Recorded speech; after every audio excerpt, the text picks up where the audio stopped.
এত গুতা লাগেন কেন ভাই? বাংলাদেশের মুহূর্তে ঐতিহাসিক সময় পার হচ্ছে। আমরা প্রত্যেকে, বাংলাদেশের প্রত্যেকটা মানুষ সেই ঐতিহাসিক সময়ের সাক্ষী। এক অভূতপূর্ব গণ অভ্যুত্থানের মাধ্যমে এই বাংলাদেশের আপামর জনতা, ছাত্র জনতা ফ্যাসিস্ট হাসিনাকে দেশ থেকে পালাতে বাধ্য করেছে। সেই জুলাই, উত্তাল জুলাইয়ে প্রত্যেকটা দিন বাংলাদেশের মানুষ ভয় ডরহীন ভাবে প্রতিদিন সামনে এগিয়ে গিয়েছে, একবারের জন্য পিছপা হয়নি। বাংলাদেশের মানুষ জুলাই আগস্টে ঠিক করে নিয়েছিল রক্ত দিবে, তারপরও হাসিনাকে বিদায় করে ছাড়বে, এবং বাংলাদেশের মানুষ তা করে দেখিয়েছে। আজকে ফ্যাসিস্ট হাসিনা, গণহত্যাকারী হাসিনা, খুনি হাসিনাকে বিদায় করে আমরা সবাই বিজয় অর্জন করেছি। কিন্তু এখন আমাদের সামনে আরো কঠিন সময়, আমাদেরকে এই বিজয় ধরে রাখতে হবে। আমরা দেখছি নানান অজুহাতে, নানান সমীকরণে, নানান প্রেসক্রিপশনে আওয়ামী লীগকে আবার পুনর্বাসন করার চেষ্টা চলছে। আমরা পরিষ্কার করে জানিয়ে দিতে চাই, এই বাংলার মাটিতে আওয়ামী লীগ আর রাজনীতি করতে পারে না। আমরা রক্ত দিয়েছি, আমরা রক্ত দিয়ে হাসিনাকে বিদায় করেছি। আমাদের শহীদ ভাই বোনের প্রতি, আমাদের অন্ধ বঙ্গু ভাই বোনের প্রতি আমাদের ওয়াদা, আওয়ামী লীগ এবং হাসিনার এই বাংলার মাটিতে বিচার হবে, এবং বিচার না হওয়া পর্যন্ত আমরা এই রাজপথ ছাড়ব না, এটা আমাদের ওয়াদা। এবং আওয়ামী লীগের বিচার চাওয়ার জন্য, তাদের রাজনীতি নিষিদ্ধ করার জন্য আপনাকে রাজনীতি করতে হবে না, আপনি শুধু মানুষ হতে হবে। আপনি শুধু মানুষ হলেই, আপনার মধ্যে মনুষ্যত্ব থাকলেই এই মাটিতে, বাংলাদেশের মাটিতে আওয়ামী লীগ রাজনীতি করতে পারবে না। আমরা ভুলি নাই হাসিনা ক্ষমতা ছাড়ার জন্য কোলের শিশুকে গুলি করেছে। আমরা ভুলি নাই 6 বছরের বাচ্চা হাসিনাকে ক্ষমতায় রাখার জন্য জীবন দিয়েছে। আমরা ভুলি নাই অসংখ্য মায়ের বুক খালি করেছে, হাজার হাজার মানুষকে আয়না ঘরে বন্দী করে অন্ধকারে মেরেছে হাসিনা। এবং এই বাংলার, এই বাংলাদেশের মানুষের এই দাবির সাথে এনসিপি সব সময় সামনে থাকবে এবং অগ্রণী ভূমিকা পালন করবে। আমরা আবারও পরিষ্কার করে বলতে চাই, বাংলাদেশের সবাইকে নিয়ে আমরা বলতে চাই, আওয়ামী লীগ বাংলাদেশে আর কখনো রাজনীতি করতে পারবে না, ইনশাআল্লাহ। ইনকালাব জিন্দাবাদ। সংগ্রামী সমাবেশ, আমাদের মাঝে বিশাল বড় দুটি মিছিল এসেছে। আমরা মিছিলকে করতালি দিয়ে স্বাগত জানাচ্ছি। মিছিল আসছে, মিছিল আসবে, মিছিলে মিছিলে ভরে যাবে সমাবেশ। আমাদের পূর্ব পাশের মিছিলটিকে সামনে আসার জন্য আহ্বান জানাচ্ছি। এই মুহূর্তে আমাদের মাঝে বক্তব্য রাখবেন জাতীয় নাগরিক পার্টির যুগ্ম সদস্য সচিব অ্যাডভোকেট হুমায়ুন আনুর। অ্যাডভোকেট হুমায়ুন আনুর। আসসালামু আলাইকুম সবাই। প্রথমেই আমার সামনে উপস্থিত এই আহত ভাইদের এবং শহীদ পরিবারের সকলের কাছে ক্ষমা প্রার্থনা করছি। আমরা এখনো আপনাদের বিচার এনে দিতে পারি নাই, আমাদের ক্ষমা করে দিয়ে। আমরা আজকে এখানে সমবেত হয়েছি আপনাদের প্রতি যে অন্যায় হয়েছে, এই শেখ হাসিনা সরকার যে জুলুম করেছে, সেই জুলুমের বিচার চাইতে। সেই শেখ হাসিনা এবং তার দোসর আওয়ামী লীগের এই বাংলাদেশের রাজনৈতিক অধিকার হরণ করতে আপনারা আমাদের সাথে থাকবেন, পাশে থাকবেন, যেন আমরা এই বিচার নিশ্চিত করতে পারি। বাংলাদেশের মানুষকে শেখ হাসিনা দীর্ঘ 15 বছর ধরে শোষণ করেছে। আমার বহু ভাইকে বিনা বিচারে জেল দিয়েছে, বিনা বিচারে তাদের নানান অত্যাচারের শিকার হতে হয়েছে। কেউ সুষ্ঠুভাবে আয় রুজি করে খাইতে পারে নাই, নানান মানুষের গুম হয়েছে, হত্যা হয়েছে। এই এতগুলো মানুষকে খুন করার লাইসেন্স শেখ হাসিনাকে কে দিল? আমার ভাইয়ের রক্ত নিয়ে খেলার সাহস তাকে কে দিল? এই বিগত এতগুলো নির্বাচনে মানুষ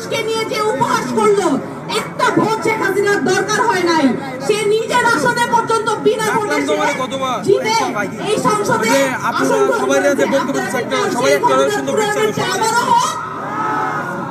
সেই ঘটনার পুনরাবৃত্তি যাতে না হয়, এই দুর্নীতিপরায়ণ, এই স্বৈরাচারী, এই খুনি শেখ হাসিনা এবং তার দলকে অবশ্যই নিষিদ্ধ ঘোষণা করতে হবে, যাতে আর কোনোদিন তারা বলতে না পারে যে তাদের লাইসেন্স আছে মানুষ খুন করার। মানুষ খুন করার লাইসেন্স আর দিল্লির প্রেসক্রিপশনে বাংলাদেশ আর চলবে না। বাংলাদেশ সার্বভৌমত্ব নিয়ে চলবে। সবাই রাজপথে একসাথে থাকবেন এই আশা করছি। সবাইকে ধন্যবাদ। ইতিমধ্যেই আজকের এই সমাবেশে একটা বিশাল মিছিল এসে যুক্ত হয়েছে। আমরা সমাবেশের পক্ষ থেকে করতালির মাধ্যমে এই বিশাল মিছিলকে স্বাগত জানাবো। হ্যাঁ, আমাদের বাম পাশ থেকে যারা আছেন, আপনারা আমাদের ডান পাশের যে অংশ রয়েছে, আমরা অনুরোধ করব আপনারা ডান দিকে চলে আসেন। আমাদের এই বাম পাশে যে কর্নারটি রয়েছে, স্টেজের বাম পাশে, প্লিজ আপনারা একটু ডান দিকে আসেন। হ্যাঁ, রাস্তাটা খোলা রাখতে হবে। জাতীয় নাগরিক পার্টি ঢাকা মহানগরের উদ্যোগে আয়োজিত আজকের এই বিশাল সমাবেশের এ পর্যায়ে বক্তব্য নিয়ে আসবেন জুলাই গণঅভ্যুত্থানের অন্যতম অগ্রসেনানী, জাতীয় নাগরিক পার্টির সংগ্রামী যুগ্ম মুখ্য সমন্বয়ক অ্যাডভোকেট তারেকুল ইসলাম।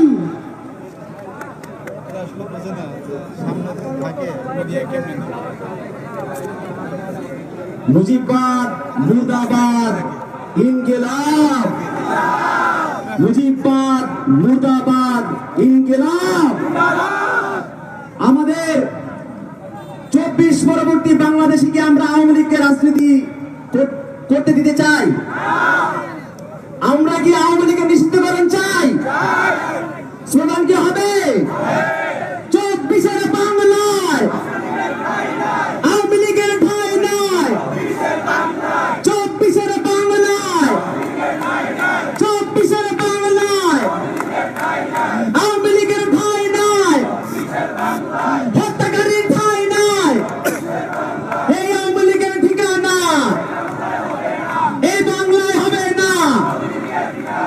আওয়ামী লীগের ঠিকানা, আওয়ামী লীগের ঠিকানা 24-এর বাংলায়। সংগ্রামী ভাই বোনেরা, 5 আগস্ট পরবর্তী বাংলাদেশে আমরা শুরু থেকে বলে আসছি, এই বাংলাদেশে আমরা আর আওয়ামী লীগের রাজনীতি চাই না। কিন্তু আমরা যখনই আওয়ামী লীগের নিষিদ্ধকরণের আলাপ তুলেছি, তখনই আমাদেরকে বলা হয়েছে এটি রাজনৈতিক দলদের একটি ঐক্যমতের প্রয়োজন রয়েছে। আমরা যখনই ইন্টারিম সরকারকে বলেছি, ইন্টারিম সরকার বলেছে রাজনৈতিক দলগুলোর ঐক্যমত ব্যতীত আওয়ামী লীগের নিষিদ্ধকরণ সম্ভব নয়। রাজনৈতিক দলগুলোকে যখন বলা হয়েছে আওয়ামী লীগকে নিষিদ্ধ করার ব্যাপারে আপনাদের অবস্থান কি, তখন তারা বলছে জনগণই সিদ্ধান্ত নেবে। অর্থাৎ আওয়ামী লীগ নিষিদ্ধ করার ব্যাপারে ইন্টারিম সরকার থেকে শুরু করে রাজনৈতিক দলগুলোর মধ্যে আমরা যে তালবাহানা দেখছি, তা জাতির জন্য লজ্জাজনক। আমরা বলতে চাই, আমাদেরকে হাইকোর্ট দেখাবেন না, আমাদেরকে হাইকোর্ট দেখাবেন না। আমরা হাইকোর্ট মেনে জুলাই গণঅভ্যুত্থান করি নাই। হাইকোর্ট মেনে আওয়ামী লীগের পতন হয় নাই। হাইকোর্ট মেনে বাংলাদেশের প্রধান বিচারপতির অপসারণ হয় নাই। এই 24 জুলাই প্রজন্ম তারা চেয়েছিল বলে বুকে রক্ত ঢেলে দিয়ে তারা এই 24 বাংলাদেশ কায়েম করেছে। এই বাংলাদেশে আজ আমরা আওয়ামী লীগকে যখন নিষিদ্ধ করার কথা বলি, তখন টেবিল টকের মধ্যে আওয়ামী লীগের দোসররা আমাদেরকে প্রশ্ন করে যে দল হিসেবে আওয়ামী লীগকে নিষিদ্ধ করলে নাকি সমস্যা হবে। দল হিসেবে আওয়ামী লীগকে নিষিদ্ধ করা যাবে না। তারা ভোটের রাজনীতির জন্য শহীদদের রক্তের সাথে বেইমানি করছে। আমরা বলতে চাই, ভোটের দিকে তাকাবেন না, জনগণের দিকে তাকান। জনগণের দিকে আপনারা তাকান, কারণ জনগণ যদি আপনাদের সাথে না থাকে, আপনাদের বিরুদ্ধে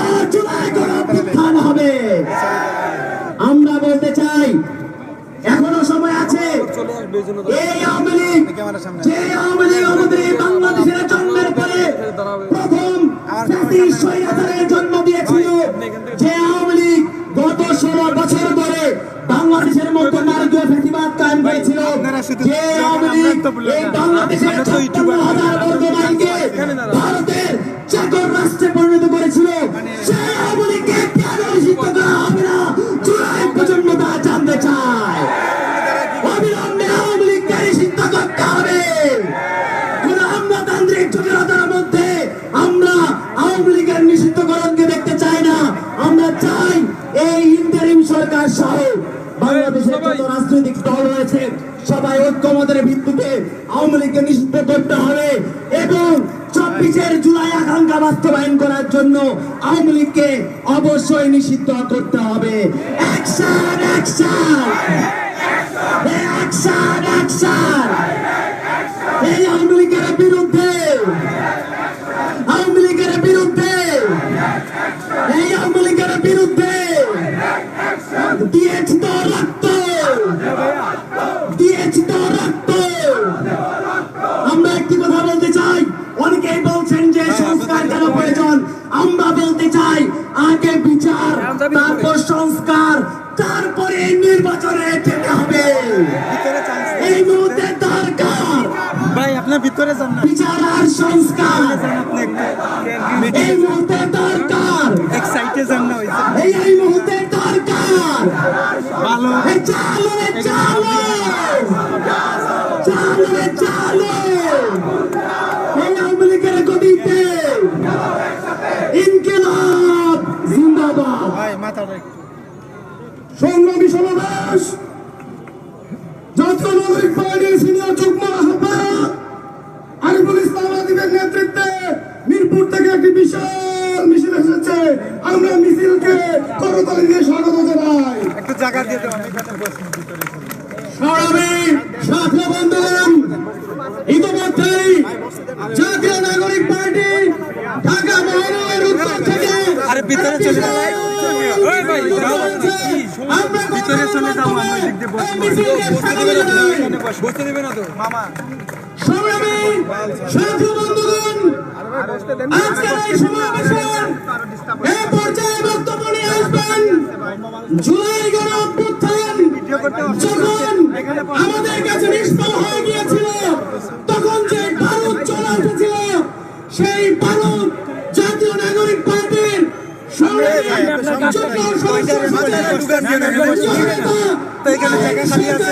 খালি থাকলে দিবে না। আপনার কাজটা কি বলেন? কাজটা কি তো আমরা কি বলেন? ভাই আমি লম্বা মানুষ তো ভিতরে একটু আমার বক্তব্য পিছনে যান। আমি স্মরণ করে আপনি দিচ্ছি, সাংবাদিক, আপনি সাংবাদিক। সাংবাদিক হইলে কি আমরা তো ব্লগার ইউটিউবার। শহীদ এবং আহত কিসের? ভাই এবং ইউটিউবে বোনদের আগে যারা আসছে তারা কি করবে? আগে যারা আসছে তো এর জন্য তো বলছি যে আমি নিরাপদ স্থানে যাবেন না। সরেন। আমরা আজকে যে আয়োজনটি করেছি আওয়ামী লীগের বিচার দাবি, তার রাজনৈতিক কর্মকাণ্ড আমি লম্বা মানুষ। নিষিদ্ধ করার দাবি, এটি 24 গণ অভ্যুত্থান পরবর্তী বাংলাদেশে ভিতরে চলে যাচ্ছে তো ভাই, শেয়ার টেলিভিশন আপনি কি না চলে যাচ্ছে ভিতরে আগস্ট হয়ে গেছে। আহত কেন? বর্তমান যে অন্তর্বর্তীকালীন সরকার আছে, তারা কোন নিয়ম মাফিক এই চেয়ারে বসেন নাই। আর এখানে তারা জনগণের বুকের ঢেলে দেওয়া রক্তের ম্যান্ডেটে তারা এই চেয়ারে বসেছেন। তাই আওয়ামী লীগের নিষিদ্ধকরণ নিয়ে ন্যূনতম কোনো টাল বাহানা করবেন না। আমরা বলতে চাই জনগণই রাষ্ট্র। সংগ্রামী ভাই এবং বন্ধুগণ, বারবার এনসিপির পক্ষ থেকে কেন সংস্কারের উপর গুরুত্ব দেওয়া হয়? সংগ্রামী ভাই এবং বন্ধুগণ, আমরা মনে করি যেদিন ফ্যাসিস্ট হাসিনা আমাদেরকে রাজাকারের সন্তান, রাজাকারের নাতিপুতি বলেছিল, সেদিন থেকেই গণ অভ্যুত্থান শুরু হয়েছিল। আপনার কি নেই ডিস্টার্ব করে না কেন? সে কিভাবে আমাদের এই অভিধায় ট্যাগ দিতে পারলো আপনারা কি সেটা জানেন? আপনাদের সামনে স্পষ্ট করে দিতে চাই, সংবিধানের অন্যতম যে মূলনীতি বাঙালি জাতীয়তাবাদ, সেই বাঙালি জাতীয়তাবাদের উপর দাঁড়িয়ে সে আমাদের রাজাকারের নাতিপুতি, রাজাকারের সন্তান বলতে পেরেছিল। আজও যদি সেই সংবিধানই বলবৎ থাকে তাহলে আমাদের মানবিক অধিকার বলে কিচ্ছু থাকবে না। এই কারণে আমরা বলি 24-এর গণঅভ্যুত্থান পরবর্তী বাংলাদেশ অবশ্যই সংস্কার করতে হবে। মৌলিক সংস্কারের আগে কোন প্রকার কোন নির্বাচন নয়। আমাদের যে 24-এর গণঅভ্যুত্থান আমরা বলতে চাই এটি ছিল বিশ্বের সর্ববৃহৎ ইলেকট্রনিক বিপ্লব। আজও যখন আমরা ইলেকট্রনিক মিডিয়ায় ঢুকি, আবু সাইদের প্রসারিত যে দুইটি হাত আমাদেরকে যতবার চোখের সামনে আসে ততবার কিন্তু আমরা 24-কে স্মরণ করতে পারি। সেই বিপ্লব কাশ্মীরের মানুষের আকাঙ্ক্ষিত বিপ্লব ছিল। সেই বিপ্লব ইয়েমেনের মানুষের কাছে পরম আরাধ্য, সেই বিপ্লব ফিলিস্তিনের মানুষের কাছে পরম আরাধ্য, সেই বিপ্লব বাংলাদেশে হয়ে গেছে। ইতিহাস থেকে কেউ শিক্ষা নিতে চায় না, কিন্তু ইতিহাস বলে ইব্রাহিমদের হাতেই নমরুদদের পতন হয়। ইতিহাস বলে ফিরাউনের পতন মুসাদের হাতেই হয়। সেই ইতিহাসের এক ঝলক বাংলাদেশে দেখা দিয়েছে। নিরস্ত্র ছাত্র জনতার হাতে পতন ঘটেছে। 21 শতকের সবচেয়ে ভয়ঙ্কর ফ্যাসিস্ট রক্তচোষা হাসিনার, তার এই বাংলাদেশে রাজনীতি করার ন্যূনতম অধিকার তো নাই। সে দেশে আসবে শুধুমাত্র একটি কারণে, তার ফাঁসির দড়ি গলায় পড়ার জন্য। এই বলে আমি আমার বক্তব্যকে এখানেই শেষ করছি।